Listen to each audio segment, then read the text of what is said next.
Signature Global presents Property Guru.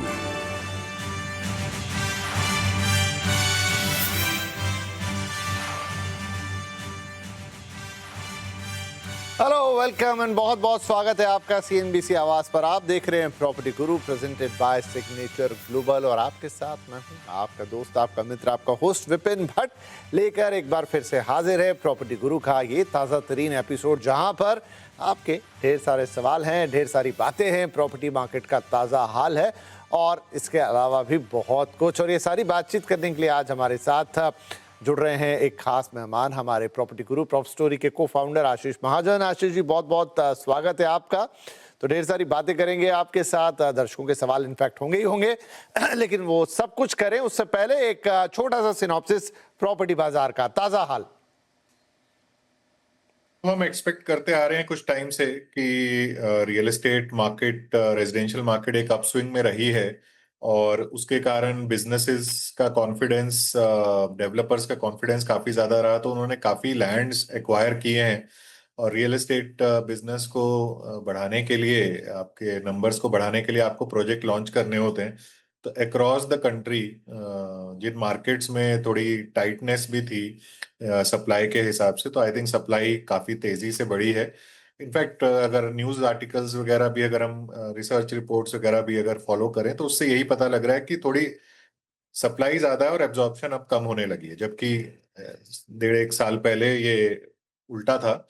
और एक समय तो ऐसा होना ही था कि सप्लाई ज्यादा आएगी, बिकॉज इतनी लैंड एक्वायर हुई है तो वो मार्केट को हिट करेगी। और इसका एक और तरीके से हम वैलिडेट कर सकते हैं कि मैं जिस शहर में भी आजकल जाता हूँ, वहां पे एडवर्टाइजमेंट्स जो प्रॉपर्टी की हैं वो किसी ना किसी ऑफर के साथ एडवर्टाइज होता है, चाहे वो पेमेंट प्लान हो, चाहे उसके साथ कुछ गिफ्ट्स हो। तो ये एक इंडिकेशन है कि थोड़ा सॉफ्टनेस, लगिशनेस है। हाउएवर कंज्यूमर का कॉन्फिडेंस काफी हाई है across the board, across all. I think economy जो हम बात करते हैं, आप शायद चैनल पे भी बात करते हैं कि इकोनॉमी में कॉन्फिडेंस लेवल्स काफी हाई हैं, तो उसके कारण इंक्वायरी है और विजिट्स हैं और बुकिंग्स भी हैं। Just that number of projects और सप्लाई ज्यादा है, तो अब जो है एब्जॉर्प्शन उसके मीट नहीं होती है, तो आपका एक इन्वेंट्री पाइल अप होना शुरू हो गया है। Okay, so across the cities let's see आगे क्या होता है। बहुत मुश्किल होता है फोरकास्ट करना प्रॉपर्टी में, बिकॉज एक प्रॉपर्टी जो आज शुरू होती है वो 5 से 6 7 साल में जाके वो डिलीवर होती है। हाउएवर अगर हम इकोनॉमिक हेल्थ के हिसाब से देखें तो ओवरऑल पॉजिटिविटी है। कभी और विस्तार में आशीष जी इस पर और डिटेल चर्चा हम जरूर करेंगे अपने लंबे फॉर्मेट में, लेकिन अब सवाल जवाब के सिलसिले को शुरू कर देते हैं। काफी देर से दर्शक इंतजार कर रहे हैं, लेकिन ये इनपुट सभी के काम का जो आशीष जी ने दिया, एक अंडरस्टैंडिंग बनेगी आपकी प्रॉपर्टी मार्केट को लेकर। राइट, मोहित भटनागर है अब हमारे साथ मुंबई से, हमारे पहले कॉलर। मोहित जी, सॉरी आपको थोड़ा वेट कराया, लेकिन आई होप कि अगर आपने हमारी बातचीत सुनी होगी तो काफी इंसाइटफुल थी। आपका सवाल क्या है?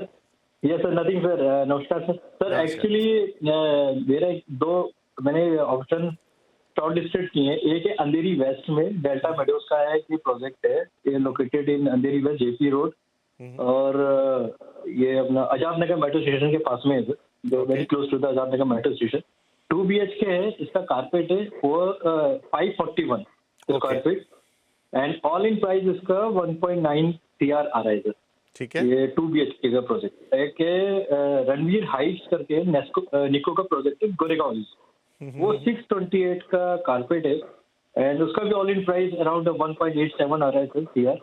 तो अभी सेल्फ यूज के हिसाब से सर, और in case if I want to put in a rental purpose for not a long short term like 2 years or 3 years, then after I have to shift it on there. So location wise, price wise sir आप क्या suggest करेंगे, मैं किसमें जाऊँ? Okay, ठीक है। दो project है, एक अंधेरी वेस्ट में है और दूसरा गोरेगांव में है, और दोनों ही, एक आपने बताया रणबीर, जिनका मैंने तो नाम नहीं सुना है। हो सकता है अभी जो बात हम आशीष जी के साथ कर रहे थे कि इन दिनों काफी सारे ऐसे लोग जिनके पास लैंड है तो या तो जेवी में आ गए हैं या खुद उतर के उन्होंने अपने आप को डेवलपर के तौर पे वो सामने आए हैं, और दूसरा आपने जो बताया है वो है डेल्टा मेडोज का। वेल, तो खैर मुख्य सवाल यहाँ पर ये है आशीष सर कि ये दो प्रोजेक्ट इन्होंने देखे, एक अंधेरी वेस्ट का है, दूसरा गोरेगांव का है। इन्वेस्टमेंट अभी तो मेन पर्पस है, बट दोनों में से एक चुनना हो तो कौन सा बेहतर होगा? विपिन जी, आई थिंक आपने जो कुछ यहाँ पे फैक्ट्स बोले कि नए डेवलपर्स एंड ऑल, क्योंकि इसमें यही चीज इनको देखना बहुत जरूरी है कि डेवलपर का कुछ बैकग्राउंड है या फर्स्ट टाइम है, तो देन अच्छे से सवाल जवाब करें। लोकेशन ईस्ट वर्सेस वेस्ट है, एक बॉम्बे में हमेशा ये जंग रहती है ईस्ट वर्सेस वेस्ट। एक शायद हाईवे के ऊपर है रणधीर प्रोजेक्ट जो ये बता रहे हैं, तो वो लोकेशन, वर्क लोकेशन मुंबई में अगेन बहुत क्रिटिकल है। अगर आपकी वर्क लोकेशन बीकेसी या गोरेगांव ईस्ट में है, तो आपके लिए एनी प्रॉपर्टी जो हाईवे के अलॉन्ग में वही सूट करेगी ज्यादा। ओके, और अगर आप वेस्टर्न मार्केट से अंधेरी के वेस्ट से लगाव रखते हैं, areas like Juhu and all these SV road के अलॉन्ग, और आपकी वर्क लोकेशन उस साइड पे है, तो आप शायद उसको प्रेफर करना चाहेंगे। बट मेरे ख्याल से जो दोनों ही प्रॉपर्टीज के बारे में कुछ ज्यादा आइडिया डेवलपर्स का नहीं है, तो आप इनके रेरा के पेपर्स, पूरे लीगल पेपर्स वगैरह को अच्छे से स्टडी करें और देखिए कि कितना कुछ नेगोशिएशन अवेलेबल है, तो कितना हो सकता है। और मुंबई में एक और जो चीज है कि ये लैंड्स किस तरह की हैं, आर दे स्लम रिहेबिलिटेशन या रीडेवलपमेंट, तो वो सब चीजों को आप अच्छे से इवेलुएट करें जब आप एक छोटे स्टैंड अलोन टावर में जा रहे हैं। तो आई थिंक वही, अदरवाइज प्राइस में तो ऑलमोस्ट सिमिलर है। तो I think location with respect to work place वो मैटर ज्यादा करेगी। मेरे हिसाब से वेस्ट ये गोरेगांव प्रॉपर्टी ज्यादा लुक्रेटिव है, क्योंकि वो हाईवे के अलोंग है और वर्क लोकेशन बहुत सारा जो है वो वेस्टर्न एक्सप्रेस हाईवे के along up to BKC. Mumbai में अंधेरी ईस्ट में भी बहुत एम्प्लॉयमेंट है। वेस्टर्न साइड पे ऑफ दिस वेस्टर्न मार्केट के वेस्ट साइड पे नए तरह के एम्प्लॉयमेंट्स उतने नहीं है, बट हाँ ट्रेडिशनल एम्प्लॉयमेंट बहुत तरह के। हाँ, ग्लैमरस लगता है वेस्टर्न साइड, और वो भी अंधेरी का, लेकिन अंधेरी से अंदर बाहर जाने में इस समय बहुत जद्दोजहद होती है। जो आशीष जी कह रहे हैं, एक एक घंटा आपको सिर्फ अंधेरी से अंदर से बाहर मेन वेस्टर्न एक्सप्रेस हाईवे तक आने में लग जाता है, पीक आवर्स में, समटाइम उससे भी ज़्यादा। वो एक बड़ा फ्रस्ट्रेटिंग फैक्टर है। तो अपनी जॉब लोकेशन या जो आपका जो भी काम है उसका तो आपको ध्यान रखना पड़ेगा। ईस्ट वाली प्रॉपर्टी इसीलिए गोरेगांव वाली ज़्यादा ल्यूक्रेटिव बता रहे हैं आशीष जी, क्योंकि वो अलोंग द हाईवे है। मतलब आप डायरेक्ट हाईवे पे तो आ ही गए, जाम वो भी रहता है, लेकिन एटलीस्ट आपका वो अंदर से बाहर आने का वक्त बचा। तो बहुत ये एक मौके का पॉइंट है कि आपकी वर्किंग लोकेशन क्या है, उसके हिसाब से एक डिसीजन। दूसरा, दोनों ही थोड़े से लेस नोन डेवलपर्स हैं, उनकी रेरा लिस्टिंग जरूर चेक कर लीजिए। कीमत लगभग एक जैसी है। इलाकों की बात कर लें तो एक गोरेगांव, एक अंधेरी। मैंने कहा अंधेरी थोड़ा ग्लैमरस ज़्यादा साउंड करता है, अंधेरी वेस्ट की कुछ अपनी लीगेसी है, लेकिन प्रैक्टिकलिटी में गोरेगांव ज़्यादा बेहतर है। तो कुछ 2-3 पॉइंट्स हैं, इनको मिला के थोड़ा तोल लीजिए, समझ लीजिए। I think you will get your answer. Right sir, चलिए आगे बढ़ जाते हैं। हमारे अगले कॉलर है मिस्टर केदार पार्टे, और कॉल आई है यूएई से। केदार साहब, बहुत बहुत स्वागत है आपका, बताइए क्या सवाल रहेगा। हेलो सर, मैं केदार बोल रहा हूँ अबू धाबी से। हाँ जी।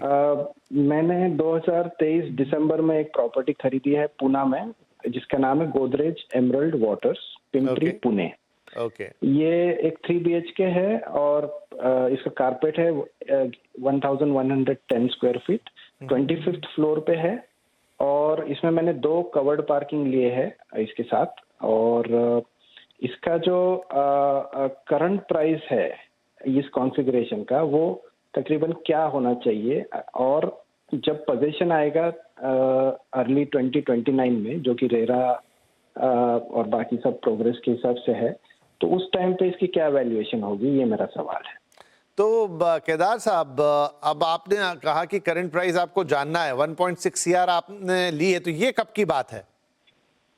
ये दिसंबर 2023 में मैंने 1.6 पे इसे बुक किया है। ये प्राइस ऑल इंक्लूसिव है, इंक्लूडिंग गवर्नमेंट टैक्सेस वगैरह। और उसमें आपकी वो दोनों कार पार्क भी शामिल है? जी जी बिल्कुल, सब कुछ है, और 25th फ्लोर पे है ये। ठीक है। तो ये एक तरह का इन्वेस्टमेंट ही है केदार साहब का। और जब आएंगे तो आप, तो केदार साहब आपका कनेक्शन कोई पुणे से, अभी तो आप अबू धाबी में? जी जी, मैं हूँ वहाँ से, मैं लोकल हूँ वहाँ का। अच्छा चलिए, और तो मेरा फिर तो आगे चल के सेल्फ यूज का इसका सेल्फ इरादा यूज है। करेंगे, मैं ठीक है, बढ़िया है, बहुत अच्छी बात है। तो आशीष जी, गोदरेज की प्रॉपर्टी है 2023 में 1.6 सीआर। एक तो करंट इंक्रीमेंट जानना चाहते हैं कि क्या किसी प्रकार का कोई इंक्रीमेंट हुआ है इसमें, और फिर लंबी अवधि का नजरिया अब ले तो ली है उन्होंने, और सबको एक रहता है कि मेरी प्रॉपर्टी कैसी है, कितनी बढ़ रही है और कितनी बढ़ जाने की संभावना होगी, पोजीशन आएगा 2029 में। विपिन जी, पहली बात तो गोदरेज डेवलपर से ली है तो अच्छे डेवलपर के साथ इन्होंने इन्वेस्टमेंट करी है। सेकेंडली, पिंपरी चिंचवड़ में जो ये लोकेशन है, पिंपरी चिंचवड़ एनीवेज एक एफ्लुएंट मार्केट है पुणे में, मेट्रो के साथ कनेक्टिविटी है, तो शहर को आप मेट्रो या रोड दोनों से ही एक्सेस कर सकते हैं। हिंजेवाड़ी आईटी पार्क से 8-10 किलोमीटर की दूरी पे है ये प्रॉपर्टी। तो आई थिंक ओवरऑल एक अच्छा डिसीजन लिया है। 8 से 10% आई थिंक प्रॉपर्टी का प्राइस अभी तक अप्रिशिएट हुआ होगा, और may be another 10-15% conservative side पे लें तो जब तक ये डिलीवरी होगी। क्योंकि ये मैं इसलिए बोल रहा हूँ क्योंकि अभी मार्केट थोड़ा सॉफ्ट है, और स्पेशली पूना में मैंने देखा है कि मार्केट वीक हुआ है, बहुत तेजी भी थी वहां पे। तो मेरे हिसाब से इस तरह से इसके कुछ नंबर्स होने चाहिए। और but that said, properties next to मतलब main roads and metros always appreciate better than many other location. तो उस हिसाब से आई थिंक अच्छा डिसीजन लिया, और रेंटल वगैरह इस सब का अच्छा रहना चाहिए गिवन कनेक्टिविटी। पुणे अगर जो भी पुणे से है दे विल अंडरस्टैंड कि मतलब पुणे में ट्रैवलिंग इज नॉट बहुत आसान नहीं है, मतलब ट्रैफिक बहुत ज्यादा रहता है। तो मेट्रो से अब पुणे कनेक्ट हो रहा है और काफी इंटीरियर तक मेट्रो चले जाती है, तो वो शुरुआत पिंपरी से हो रही है, तो वो एक अच्छा लोकेशन बन जाता है। राइट पूना भी वैसे अब मुंबई से पीछे नहीं है ट्रैफिक के मामले में। वहां पर भी लंबे ट्रैफिक जैम्स होते हैं, आपको वक्त लगता है एक जगह से दूसरी जगह जाना। हालांकि जो इंटरनल ट्रांसपोर्ट है उस पर काम हो रहा है, लेकिन वही है कि इतना ज़्यादा इन्फ्लक्स है, इतना अर्बनाइजेशन है, इतना कुछ बिल्टअप हो रहा है कि वो समस्या भारत के लगभग हर बड़े शहर की एक मेन प्रॉब्लम बन चुकी है। एनीवेज, प्रॉपर्टी आपकी अच्छी है, लोकेशन अच्छी, डेवलपर अच्छे, 10% का आप इंक्रीमेंट समझ लीजिए कि इसमें हो गया होगा। लेकिन एक कॉशन दिया उन्होंने आपको आशीष जी ने कि इस समय पुणे की मार्केट सॉफ्ट है। शुरुआती कमेंट में भी बात कर रहे थे कि उन्होंने हाल फिलहाल जब डेवलपर से मुलाकात की तो ऑलरेडी एक अरसा बीत गया, अब थोड़ी सॉफ्टनेस है मार्केट में, सप्लाई अच्छी खासी है, काफ़ी डेवलपर्स पुणे लोकल के हैं, और अब तो गोदरेज जैसे जो मुंबई बेस्ड डेवलपर हैं या दूसरे देश के बड़े डेवलपर भी वहाँ पे काम कर रहे हैं। तो इन दैट सिनेरियो 20-25% तक का एक अपसाइड आपको 2029 तक और फर्दर देखने को मिल जाएगा। मतलब एडिशन टू दैट जो अभी उन्होंने कहा, एक अच्छा अपसाइड मानेंगे, लेकिन लेट्स सी, लंबा वक्त है, फिलहाल मार्केट सॉफ्ट है, यह बात आपको ध्यान में जहन में रखनी चाहिए। तो चलिए इसी के साथ एक छोटा सा ब्रेक ले लेते हैं यहाँ पे, लेकिन ब्रेक के बाद हम कुछ और सवाल लेंगे। और ब्रेक पे जाते जाते आपसे निवेदन है कि आप अपने सवाल हमें व्हाट्सएप और ईमेल दोनों कर सकते हैं। pg@moneycontrol.com पर आप हमेशा से करते आए हैं, ये विकल्प भी आपके पास है। और अगर आप व्हाट्सएप का ही इस्तेमाल करना चाहते हैं तो 7045220000 आप व्हाट्सएप पर भी अपना सवाल भेज सकते हैं। थोड़ा विस्तार से भेजिएगा, नाम भी अपना डाल दीजिएगा, फ़ोन नंबर तो आ ही जाएगा। और अगर आप मेल कर रहे हैं तो वहाँ पर फ़ोन नंबर ज़रूर डालिएगा और बाकी डिटेल्स भी भेज दीजिएगा। जैसा आपको ठीक लगे, उचित लगे, आप किसी भी माध्यम का प्रयोग करें। फिलहाल एक छोटा ब्रेक के बाद कुछ और सवाल।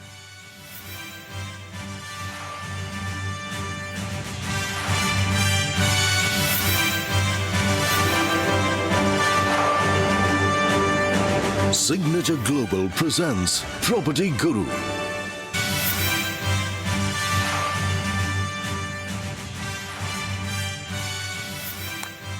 Welcome back. CNBC आवाज पर आप देख रहे हैं property Guru presented by signature global. आपके सवाल हम ले रहे हैं और आशीष महाजन साहब जो कि प्रॉप स्टोरी के को फाउंडर हैं, उन सवालों के जवाब दे रहे हैं। तो ढेर सारी बातें ब्रेक से पहले हुई, अभी भी कुछ और इंटरेस्टिंग बातें इंक्लूडिंग योर क्वेश्चंस बाकी हैं। तो गगन सिंह साहब हैं हमारे अगले कॉलर, और कॉल पुणे से आई एक बार फिर से। गगन साहब बहुत स्वागत है आपका, बताइए क्या सवाल होगा। Thank you sir. मैं एक्चुअली गुड़गांव से ही बिलोंग करता हूँ, 7 साल से पुणे में रह रहा हूँ। अरे वाह। मेरा एक अफोर्डेबल हाउसिंग का एक फ्लैट था। इन फ्लैट मेरे पास 2 अफोर्डेबल के प्रॉपर्टीज हैं एंडर हाइट्स सेक्टर 70 में। सर उसने अच्छा अप्रिशिएट किया है पिछले 4-5 साल में, बट पिछले 1-2 साल से रेंटल और अप्रिशिएशन को लेकर आई डोंट नो अभी और कितना उसमें अपसाइड रह गया है। और पुणे में मुझे क्योंकि तेजी आती दिख रही है अपने आसपास, तो मैं आपसे ये पूछना चाह रहा था कि एक तरफ मेरे पास अफोर्डेबल हाउसिंग इन गुड़गांव है। मेरा अंडरस्टैंडिंग है शायद 3-4 साल में वो वापस पिकअप कर ले, लेकिन शायद अभी मेरे पास एक 3 बेडरूम है, 2.5 बेडरूम, जो कि करीब 95-1 करोड़ के बीच में मिलता है, वह बिकता है। और पुणे में खराड़ी क्योंकि एक अपकमिंग लोकेशन है, मेरे घर के पास भी है। तो मैं इन्वेस्टमेंट पॉइंट ऑफ व्यू से आपसे जानना चाह रहा था कि अगर मैं गुड़गांव में प्रॉपर्टी से एग्जिट लेकर पुणे में इन्वेस्ट करूं, तो अगले 4-5 साल में क्या मुझे अप्रिशिएशन या रेंटल के पॉइंट ऑफ व्यू से क्या बेटर लगता है। गोदरेज एवारा करके एक प्रोजेक्ट है पुणे में, जो मुझे अच्छा लगा है, लेकिन गोदरेज के कुछ डिलेज आए हैं कुछ टाइम से, तो मैं थोड़ा सा कंफ्यूज हूँ उसको लेकर। हालांकि अच्छा ब्रांड है, लेकिन पुणे में थोड़ा सा उसका डिलेज को लेकर नॉइस हुआ है। और क्योंकि 1/15 के आसपास मुझे न्यू लॉन्च मिल रहा है, तो मुझे कहीं कहीं ये भी लग रहा है कि शायद बहुत सारा अप्रिशिएशन पोटेंशियल बिल्डर खुद ही लेकर जा रहा है। तो सर अगर आप मुझे गाइड कर लें कि कंपेयर टू अगले 5 साल in affordable in Gurgaon versus a new launch in a place like Kharadi, क्या बेटर रहेगा अप्रिशिएशन और रेंटल के हिसाब से। रेंटल की मेरी कोई इमीडिएट नीड नहीं है, बट लॉन्ग टर्म व्यू आपसे चाह रहा था। गगन सिंह जी, बहुत अच्छा सवाल है आपका। और एक जस्ट आपसे चीज पूछूंगा, जिसे आप सिग्नेचर इंडोर हाइट्स लिख रहे हैं, सिग्नेचर ग्लोबल का प्रोजेक्ट है, राइट? जी जी, सिग्नेचर ग्लोबल का तो है। सिग्नेचर ग्लोबल के जो अफोर्डेबल हाउसिंग प्रोजेक्ट थे हरियाणा के अंदर, उन्होंने तो मतलब वो फेमस है इस बात के लिए कि बहुत शानदार रिटर्न दिए हैं लोगों को। लेकिन अगर आपको लग रहा है वो रिटर्न पूरे हो गए हैं, तो क्या अब वक्त है इन्वेस्टमेंट करने का पुणे के अंदर? एंड आपने उसके लिए गोदरेज को चुना है, आपको खुद ही कुछ संशय है उन चीज़ों को लेकर, अलग अलग पैरामीटर्स पर। और थोड़ी देर पहले ही हमने बात की यहाँ पर आशीष जी से कि पुणे का मार्केट अब सॉफ्ट हो रहा है। तो आशीष जी, बड़ा इंटरेस्टिंग सवाल लगा मुझे गगन साहब का। एक तरफ इनके पास गुरुग्राम की प्रॉपर्टीज हैं, जो एक हॉट मार्केट है, और अब ये पुणे के लिए सोच रहे हैं। कुछ एप्रीहेंशन इनके मन में ऑलरेडी हैं जो इन्होंने व्यक्त किए, और संशय आना वाजिब है। और हमने अभी बात की कि पुणे का मार्केट सॉफ्ट हो रहा है, लेकिन गगन साहब को कहीं ये इंप्रेशन है कि मार्केट अभी भी हॉट है। तो क्या सलाह देंगे सर इन्हें? विपिन जी, पहली बात तो सिग्नेचर ग्लोबल का पूरा ब्रांड या पूरी कंपनी ही अफोर्डेबल हाउसिंग से स्टार्ट हुई और अब वो लग्जरी हाउसिंग में चले गए, क्योंकि अफोर्डेबल में उतनी वैल्यू नहीं बची है। दूसरा, जो आप गगन जी हैं, इन्होंने बहुत अच्छे इन्वेस्टमेंट किए। गुड़गांव की जो अफोर्डेबल हाउसिंग है वो एक अच्छा स्मॉल कैप स्टॉक रही है एक तरह से, जो मल्टी बैगर बने। कई कई और इन्वेस्टर शायद अपने आप उन्हें हाथ जला लिए होंगे एनसीआर की प्रॉपर्टीज में, लेकिन जिन्होंने अफोर्डेबल हाउसिंग में इन्वेस्ट किया बहुत अच्छा किया। क्योंकि आज, और ये शायद हम पहले भी कई बार बात कर चुके हैं, गुड़गांव में अगर मेरे पास 1 करोड़ रुपया है तो मैं कुछ भी नहीं खरीद सकता हूँ, और सिर्फ वो मैं एक अफोर्डेबल का एक फ्लैट ले सकता हूँ, जो जब स्कीम के अंदर लॉन्च हुए थे तो सिर्फ 25-30 लाख रुपए के फ्लैट थे। राइट। क्यों उसके लिए कोई 1 करोड़ रुपया दे रहा है? क्योंकि उसके पास कोई ऑप्शन ही नहीं है कि 1 करोड़ रुपए से मैं कोई प्रॉपर्टी गुड़गांव में ले सकूं। मेरे ख्याल से गुड़गांव में अगर आपको एक रीजनेबल प्रॉपर्टी लेनी है तो मिनिमम 2.5 करोड़ रुपए, जिसमें आपको एक छोटी सी एक फ्लोर मिल जाएगी। तो अफोर्डेबल हाउसिंग के फ्लैट्स बने अच्छे से हैं, मतलब जिस वैल्यू पे वो थे, ठीक है। तो इनकी एक बात शायद करेक्ट भी है कि वो काफी अप्रिशिएट हो गए हैं। अब वो प्रॉपर्टी उस लायक बनी नहीं थी कि वो लग्जरी प्रॉपर्टी बन सके, लेकिन मार्केट के डायनामिक्स ऐसे रहे कि बहुत सारे लोग जो उसको रेंटल में अफोर्ड कर सकते हैं या प्रॉपर्टी को खरीद सकते हैं, वो उसी कैटेगरी में आ रहे हैं।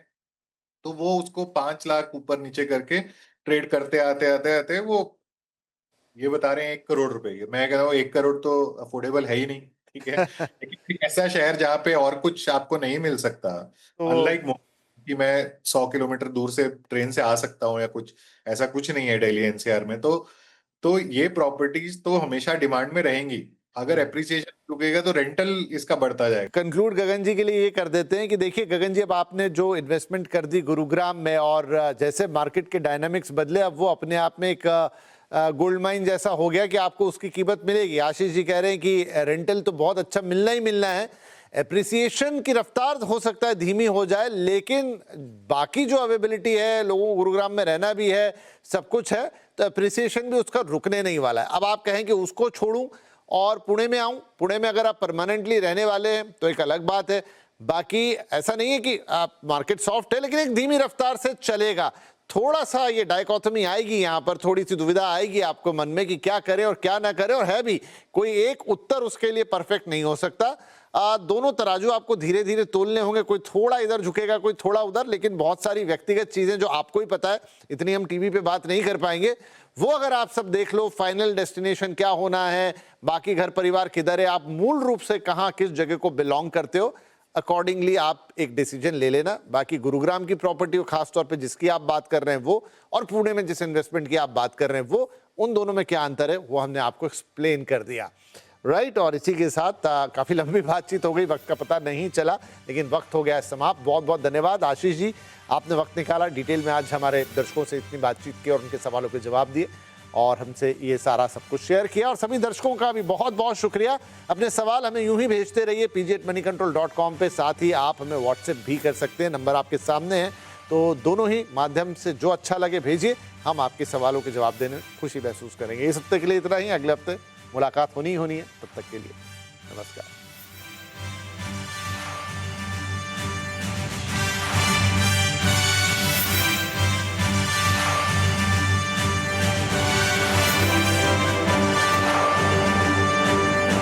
Signature Global presents Property Guru.